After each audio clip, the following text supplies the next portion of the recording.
अब काफ़ी लोगों का प्रश्न होता है कि नारियल का मुख किधर होना चाहिए।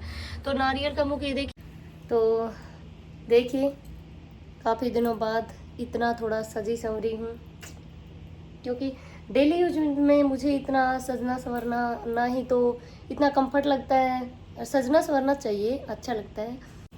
Hello guys, welcome back to my channel कोप मोना चौधरी। कैसे हैं आप सभी? उम्मीद करती हूँ आप सभी अच्छे होंगे। सबसे पहले तो आप सभी को नवरात्रि की ढेरों शुभकामनाएं। जय माता दी, जय माता दी, जय माता दी। हैप्पी नवरात्रि। आप सभी पर भी माता रानी की कृपा बनी रहे, आप सभी की मनोकामनाएं पूर्ण हो। और ऐसे ही शुभकामनाओं के साथ हम शुरुआत करते हैं अपने ब्लॉग की। तो गाइज आज है नवरात्रि और नवरात्रि का पहला दिन, और मैंने अपनी माता की चौकी सजा दी है। देखिए कैसी लगी हमारी चौकी। और हमने माता रानी की पूजा कर ली है, और जो भी अपनी पूजा में हुई गलती क्षमा करें माता रानी। और अब मैं आप लोगों को एक छोटी सी एडवाइस देना चाहती हूँ, अगर आप लेना चाहें तो, कि नवरात्रि में अगर आप नवरात्रि कंप्लीट नहीं भी कर पाएँ तो नवरात्रि में आप एक काम करना, माता रानी की 9 दिनों तक अपने घर में जोत जरूर जलाना, अपने मंदिर में।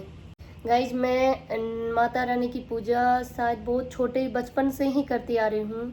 मैं शायद 9th क्लास में थी, तब से मैं माता रानी के नवरात्रे शुरू कर लिए थे। बाकी मुझे उस टाइम इतना नॉलेज भी नहीं था कि माता रानी की पूजा कैसे होती है, क्या करना पड़ता है, क्यों की जाती है। बस मेरी सिस्टर करती थी बड़ी वाली, तो मुझे भी अच्छा लगता था। हमारे गांव में आसपास में बहुत सारी लड़कियां करती थी, लेडीज करती थी, तो मुझे भी अच्छा लगता था कि मैं भी करूं।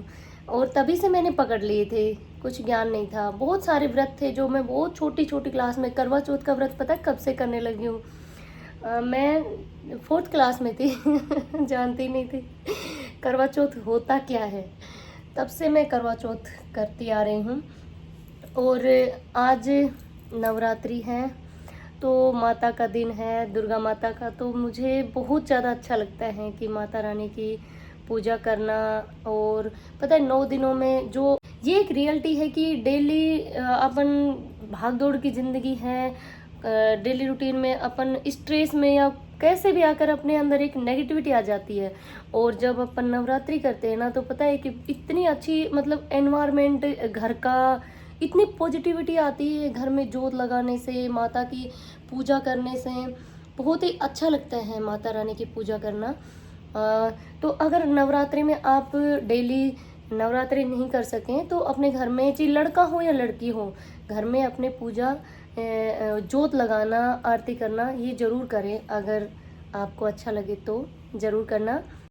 तो देखिए काफ़ी दिनों बाद इतना थोड़ा सजी संवरी हूँ, क्योंकि डेली यूज में मुझे इतना सजना संवरना ना ही तो इतना कंफर्ट लगता है। सजना संवरना चाहिए, अच्छा लगता है, लेकिन नहीं हो पाता। एक तो ड्यूटी ऐसी है, और एक है ना स्पेशल जब डे आते हैं ना, तो सजने संवरने का अपने आप ही मन करता है।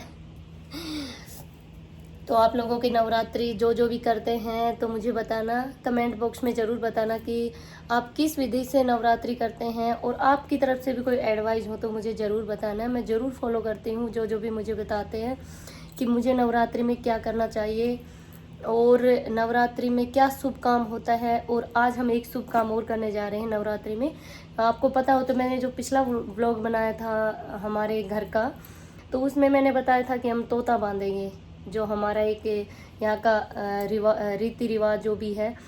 तो उसमें मंगलवार था उस दिन, तो हमारा तोता नहीं बन पाया था। तो उस दिन के बाद हमने बांधा ही नहीं था, कोई कन्या ही नहीं मिल पाई हमें। तो आज एक कन्या मिली है हमें, और आज नवरात्रि का पहला दिन है, और कन्या को दान भी हो जाएगा, और हमारा शुभ काम, शुभ मुहूर्त और सब कुछ अच्छा हो जाएगा आज। तो आज के दिन मैं वो बंधवाऊँगी, और कन्या को 9 दिनों तक आपके पास जितना भी आपकी श्रद्धा है ना, उसके अकॉर्डिंग आप कन्याओं को और गरीबों को जो भी दे पाओ तो देना चाहिए। उसका क्या पता कितने गुना भगवान माता रानी हमें देती है। नवरात्रि की पूजा करते टाइम तो मैं वीडियो नहीं बना पाई, लेकिन हाँ मैं अभी आपको दिखा देती हूँ कि मैंने कैसे कैसे नवरात्रि की माता रानी की चौकी कैसे लगाई है, क्या क्या मैंने किया है। तो मैं थोड़ा दिखा देती हूँ आपको। तो गाइज ये है हमारी माता की चौकी, और एक एक करके हम बताते हैं कि माता रानी की चौकी हमने कैसी लगाई है। ये माता की चौकी हम मार्केट से बहुत पहले लेकर आए थे।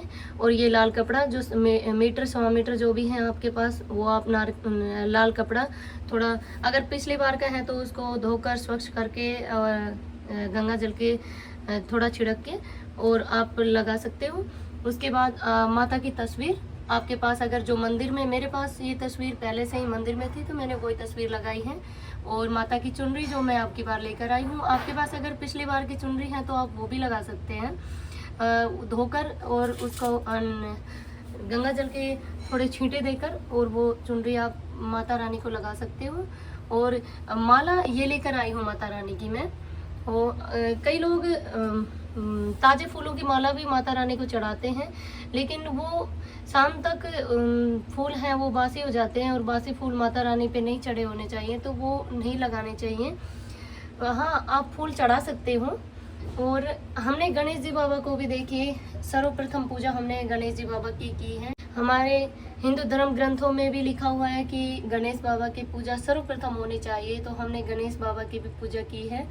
और यहाँ पे हमने गणेश बाबा को बिठा दिया है। और उसके बाद देखिए नारियल स्थापना हमने कैसे की है। नारियल स्थापना सबसे पहले आपके पास अक्षत, जिसे हम चावल भी बोलते हैं, आपके पास घर पे कोई साफ चावल है तो वो भी ले सकते हैं, नहीं तो अलग से अक्षत, पूजा वाले अक्षत लेकर आइए आप। तो इन अक्षत से आप अष्टदल कमल का निर्माण भी कर सकते हैं। ये रख के और उसमें 8 लकीरें खींचनी पड़ती हैं तो अष्टदल कमल बन जाता है।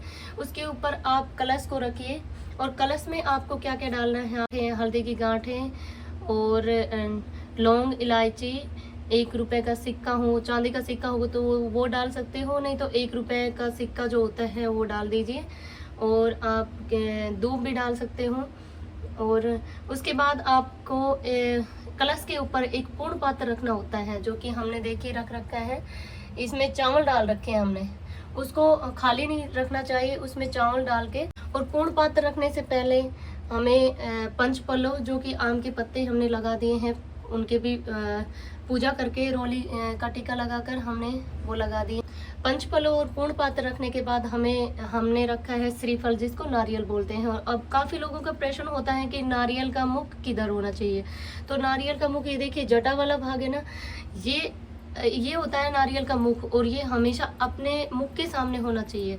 तो ये हमने ऐसे, और नारियल को कभी भी कोरा नहीं रखना चाहिए। तो हमने माता रानी की चुनरी लपेटकर इस नारियल को रख रखा है। आप जो मोली, जिसे धागा बोलते हैं, वो भी लपेटकर आप रख सकते हैं। दोस्तों, अब की बार हमने अपने मंदिर में नवग्रह की भी स्थापना की है। नवग्रह कैसे बनाए जाते हैं, तो इसके लिए आपको चावल की छोटी छोटी 9 ढेरी बना लीजिए, और उसके ऊपर सुपारी, जिसको टीका लगा लगा के और रखना चाहिए। ये हमारे नवग्रह हैं। ये किस लिए बनाए जाते हैं, हमारे घर में जो ग्रहों का दोष बताया जाता है ना, वो इनसे, इनकी डेली पूजा करने से वो ग्रहों का दोष दूर हो जाता है। तो हम अब की बार अपने नवग्रह की भी पूजा करेंगे, और जितना हो सके उतनी श्रद्धा और विश्वास से हम अपनी माता की डेली पूजा करेंगे। और फिर भी अगर पूजा के टाइम हमसे कुछ गलती हो जाती है तो माता रानी से पूजा और आरती के बाद अपनी क्षमा याचना करें। माता रानी से जो भी अपनी गलती हो गई हो उसे क्षमा करें। और ये है माता रानी की ज्योति, जो कि हमने अखंड ज्योत तो नहीं जलाई है, लेकिन इतना घी डाल देना चाहिए कि ज्योत काफ़ी देर तक चले। उसके बाद सबसे लास्ट हमने माता रानी को भोग लगाए हैं, जो काफ़ी देर पहले लगाया था। तो भोग आपके पास जो जो भी हैं उन सब चीज़ों का भोग लगा देना चाहिए। तो दोस्तों, ये पूजा अर्चना करने के बाद जो माता रानी का प्रसाद है वो सभी में बांटना चाहिए। जितने भी हमारे आसपास जितने भी लोग रहते हैं, माता रानी का 9 दिनों तक जितना भी आप दान पुण्य करोगे उसका पता नहीं कितने गुना माता रानी हमें देती है। इसलिए इन 9 दिनों में आपसे जितना भी हो सके और हमसे जितना भी होगा, हम माता रानी का दान पुण्य जितना भी होगा करेंगे। और फिर भी अगर माता रानी कोई भी गलती हो तो हमें क्षमा करें। जय माता दी।